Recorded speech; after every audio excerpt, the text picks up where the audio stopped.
রানাঘাটের ভোট ময়দানে হঠাৎ আবির্ভাব আরেক জগন্নাথ সরকারের। না, ইনি বিজেপির জগন্নাথ সরকার নন, ইনি নির্দলের জগন্নাথ সরকার, তবে এলাকায় পরিচিত তৃণমূল কর্মী নামে। তবে তৃণমূল কর্মী হঠাৎ নির্দলের প্রার্থী কেন? এখানেই ষড়যন্ত্রের গন্ধ পাচ্ছে বিজেপি। তাহলে কি বিজেপির ভোট কাটতে তৃণমূলের এই চক্রান্ত? যদিও বিজেপি প্রার্থী জগন্নাথ সরকার বলছেন নামে কিছুই আসে যায় না, মানুষ পদ্মচিহ্নেই ভোট দেবেন।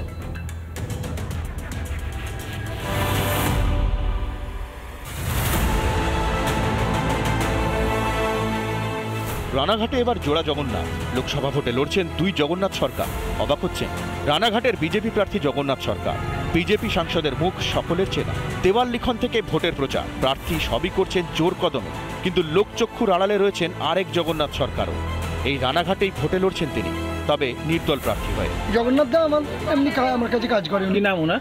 জগন্নাথ সরকার। মানে আসছেন না কতদিন? এটা আজকে প্রায় 7-8 দিন হবে। ওনাকে ফোন করি, উনি বললো আমি এক জায়গায় যাচ্ছি, পরে বলবো আপনাকে। তাকেই বলে যেরকমভাবে আমি পরে বলবো। বিজেপি ও নির্দল দুই প্রার্থীর নাম ও পদবি সবই এক, আলাদা শুধু প্রতীক। আর কোন জগন্নাথের কি প্রতীক তা না জানলেই এক জগন্নাথ সরকারের ভোট গিয়ে পড়বে আরেক জগন্নাথ সরকারের ঝুলিতে। আর এখানেই ষড়যন্ত্রের গন্ধ পাচ্ছে বিজেপি। এলাকায় কান পাতলে শোনা যাচ্ছে নির্দল এই প্রার্থী জগন্নাথ সরকার আসলে তৃণমূল কর্মী। ওনারা তো টিএমসির সঙ্গে যুক্ত। আমার ওয়ার্ডেই বাড়ি, আমার 31 নম্বর ওয়ার্ড, আমার ওয়ার্ডেই ওনার বাড়ি। ওনারা গত পঞ্চায়েত ভোটেও টিএমসি থেকেই আমার সঙ্গে বিরোধিতা করেছেন। কিন্তু এটা একটা ওদের টিএমসি একটা প্ল্যান।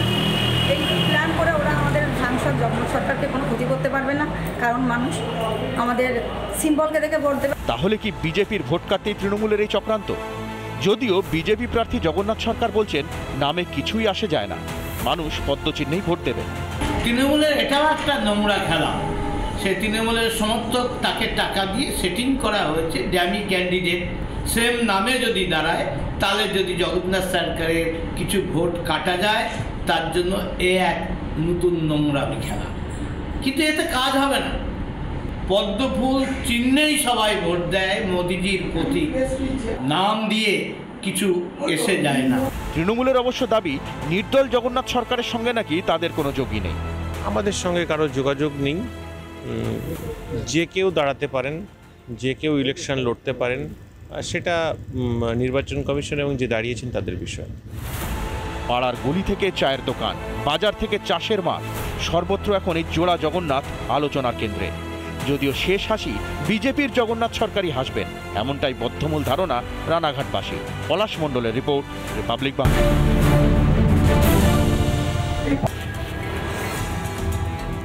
এবার একটু চোখ রাখা যাক সিউড়ির দিকে, কারণ ফের আক্রান্ত বিজেপি। যোগী আদিত্যনাথের সভায় যাওয়ায় মারধরের অভিযোগ। আর সিউড়িতে বিজেপি নেতার বাড়িতে চড়াও হয়ে তার মাকে এবং বিজেপি নেতাকে মারধরের অভিযোগ ওঠে। আর কাঠগড়ায় সেই তৃণমূল। ঘটনায় নির্বাচন কমিশনে নালিশ বিজেপির।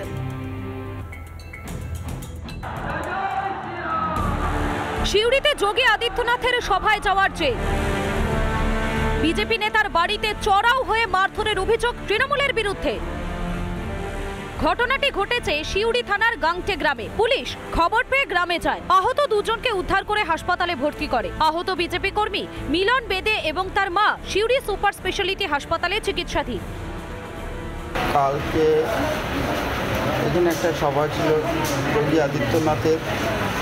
সেই সভায় আমরা বেশ কয়েকজন এসেছিলাম গ্রাম থেকে। সেই সভার আসার জন্য আমাদেরকে কিছু গ্রামের দুষ্কৃতী তৃণমূলের চড়াও হয় যে তোরা কেন মিটিংয়ে যাবি, মিটিংয়ে কেন গিয়েছিলি, তোদের প্রাণে মেরে দেবো। আমার ফ্যামিলিতে চারজনকে মারে, আমাকে মারে, ভীষণভাবে মারে। আমার ছেলে ঘুমাইছে, খুব মারধর করছে। আমরা বলছি মেরো না বাবা, মেরো না, মেরো না। আমাকে জোর সে ঠেলে দিল, পড়ে গেলাম। সুটেন বেদে আর অচিন্ত বেদে আর শোবে বেদে আর রাহুল বেদে আর তার সাথে অনেক লোক ছিল। ঘটনায় অভিযোগ দায়ের করা হয়েছে বিজেপির তরফে। ব্লক সন্ত্রাস কবলিত আগেই ইলেকশন কমিশন ঘোষণা করেছে। এবং এটা আমরা 1-1.5 মাস আগে থেকে জানিয়েছি। অলরেডি ইট ইজ ইন্ডিকেটেড এবং কালকে যে ঘটনা ঘটেছে সে স্পেসিফিক লোক যারা আগে বারবার আসামি হয়েছে তাদের নামে এফআইআর হলো। Already police observer of the West Bengal already has been informed by me. যদিও অভিযোগ অস্বীকার করে সাফাই দিয়েছে তৃণমূল। 2 নম্বর ব্লকের গাংটুতে যে ঘটনা ঘটেছে সেই ঘটনা আদপে কোনো রাজনৈতিক ঘটনা নয়, সম্পূর্ণ ব্যক্তিগত ঘটনা।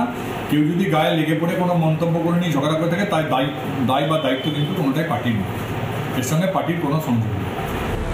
সব মিলিয়ে ভোটের আগে উত্তপ্ত বীরভূম। মনোরঞ্জন চট্টোপাধ্যায়ের রিপোর্ট, রিপাবলিক বাংলা। প্রার্থী পদে নাম ঘোষণা হওয়ার পর থেকে বাক যুদ্ধ তাদের থামছে না। এ বলে আমায় দেখ, তো ও বলে আমায় দেখ। বর্ধমান দুর্গাপুর সরগরম বিজেপি প্রার্থী দিলীপ ঘোষ ও তৃণমূল প্রার্থী কীর্তি আজাদের কথার লড়াইয়ে এবার দিলীপ ঘোষকে বেনজির আক্রমণ কীর্তির। बोले और छावल की न खाए, पागल की न बोले और छावल की न खाए।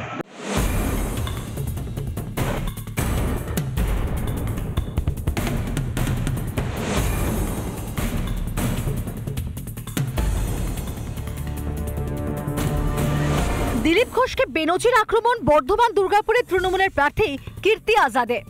মঙ্গলবারে গানের সুরে তৃণমূলকে আক্রমণ করেছিলেন দিলীপ ঘোষ। परदेसी परदेसी जाना नहीं,